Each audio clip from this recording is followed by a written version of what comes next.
Hi, and welcome back. Thank you so much for being here, listening and watching the things I have to say and things I have to share.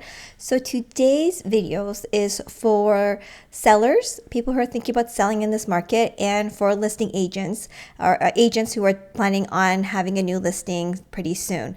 So now that we are kind of out of the crazy hot steamy market where you get 20 offers on one home and everything flies off the shelf and everything sells within 2 hours, now that we're out of that market, I'm pretty sure you can feel that we're in a different market than it was in January and February. And so in today's market, it's more of, I would say, coming close to a normal market. So that means you need, normal market skills to sell your home. And so today I want to share with you guys a tool that will help you keep an eye on your listing or your house that's selling, a tool that will help you indicate what your next step and what you should be following along to help you sell. So let's get started. So there is a tool or rule called 1221, and today I want to go through it with you and share with you what it means. Now this rule has been, so the 1221 rule, it's been here since 1984. So I was taught that that's how long this rule, not rule existed, it's existed before, but it has worked successfully since 1984. And so basically this will help you understand how your price compared to the market is doing. Now, everybody understands that your time is money, right? As a seller, you got to understand that your time is money. Not that I'm saying that, amount of money per hour, not like $20 an hour, $50 an hour. More of like your time spent on the market is actually your money. So when things are new, fresh, you get the most money for it, right? Your best price is when it's fresh, right?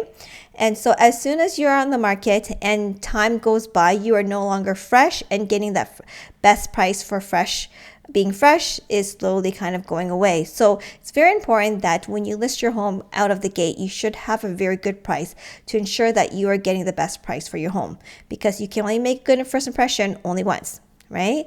And so here are some indication what to do while you're in the market, what you should be looking out for. Okay, so on the first 12 days when you are on the market, you want to see your activity, what's been going on, how many showings you have been having, right? A good indication is if you have 7 to 10 showings in a week. So 7 days and you have 7 to 10 showing, that's a good amount of showings, right? And if you have less, you may need to kind of regroup and figure out what you want to do. If you're a seller, you want to kind of regroup with your agent. If you're an agent, of course, you want to call your clients and figure out what's been going on, that we do not have this, we're not attracting enough in the first 7 days, right? So the first 7 days is when you want to see how many showings, but you can monitor it for 12 days.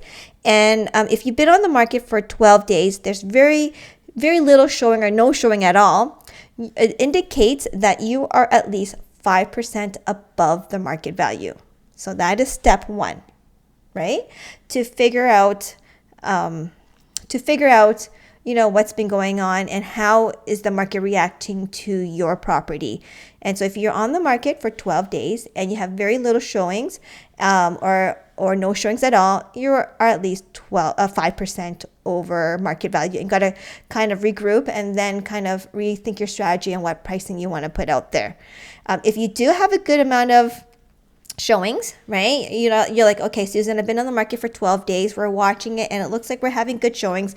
We're having 15 showings or 10 showings or something like that, right? Then you kind of watch your property, and then you got to look at the first 21 days. And if you've been on the market for 21 days, and I can say here at 18 days for Toronto, and you have a good number of showing, but you have no offer, right?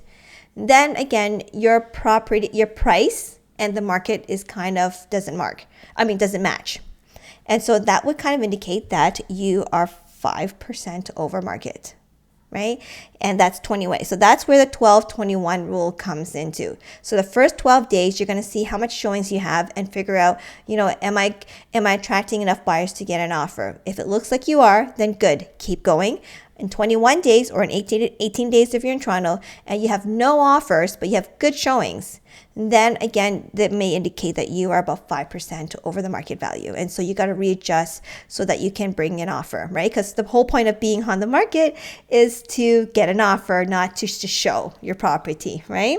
So that's a nice rule that I actually help my agents and my sellers to ensure that they are selling at a good price. Because the longer you are, right, the longer you are on the market, the more money you're going to lose. Because once you are on the market for 60 days, everyone's going to think, what's wrong with that property, right? Or agent's going to see the property and say, definitely overpriced because you're not sold. It's 60 days already. That price is definitely overpriced. And you don't want to be that listing, right? So ensure that you get the most money when you are listing your property. Just ensure that, you're kind of keeping an eye on the market and your property. So I hope that helps. Let me go back to this one.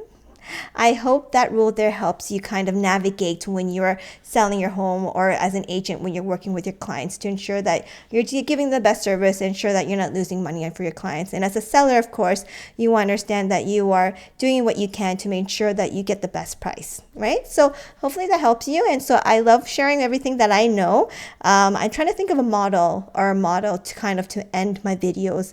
Something like what I know now you know. I don't know. If you like that, let me know. If you can think of another model that I can use, then that'll be great. I want to kind of end the video kind of on a nice ring, and I don't know how to do that yet, as you can see. So anyways, and that's all I have for today. I will see you guys on the next video where I can share with you more information. So everything I know, you guys know. All right. See you guys.